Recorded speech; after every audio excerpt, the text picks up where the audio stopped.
Ada 3 isu utama kesiapan psikologis terkait dengan pernikahan, pranikah.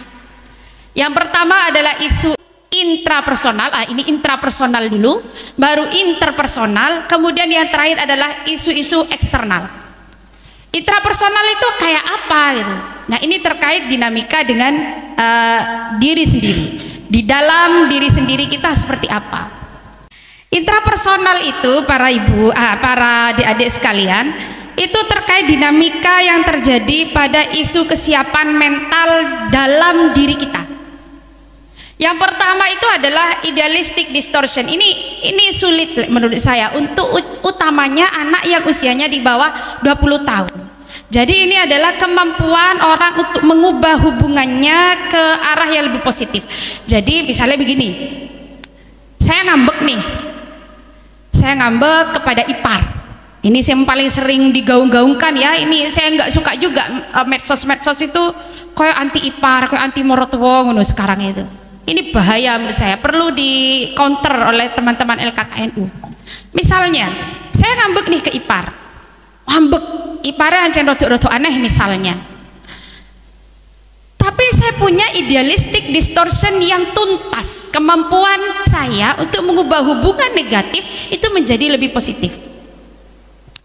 Saya ngambek, tapi karena saya punya idealistic distortion yang baik, maka meskipun saya ngambek, saya mampu meredam kengambekan saya itu, tidak terlihat di depan orang banyak, kemudian menerima fakta bahwa orang itu tidak mungkin seperti yang kita inginkan semuanya. Jadi hubungan yang awalnya negatif bisa kita ubah ke arah lebih positif. Ngerti nggih? Jadi ini siap tidak nih calon pengantin mempunyai idealistic distortion yang baik? Nah, ini sulit biasanya. Tidak akan didapat tahapan ini jika kematangan usia belum sesuai dengan yang disunahkan Rasulullah tadi. Kenapa? Secara alamiah memang belum sampai ke situ. Paham gak? Jadi secara alamiah memang belum sampai ke situ.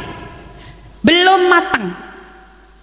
Nah, ini keterampilan personal dalam diri kita. Apakah bisa ditumbuhkan? Ya, nanti itu ada pelatihan dewe itu, ilmu itu. Bagaimana menyiapkan orang untuk lebih kuat secara intrapersonal. Kemudian yang berikutnya adalah spiritual belief.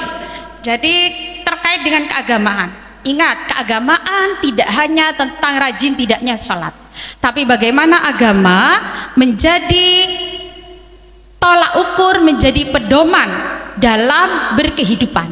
Jadi spiritual belief.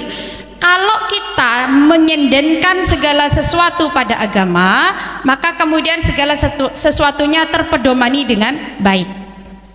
Kalau orang masih belum matang secara keagamaan, maka kesiapan menikahnya juga masih rendah.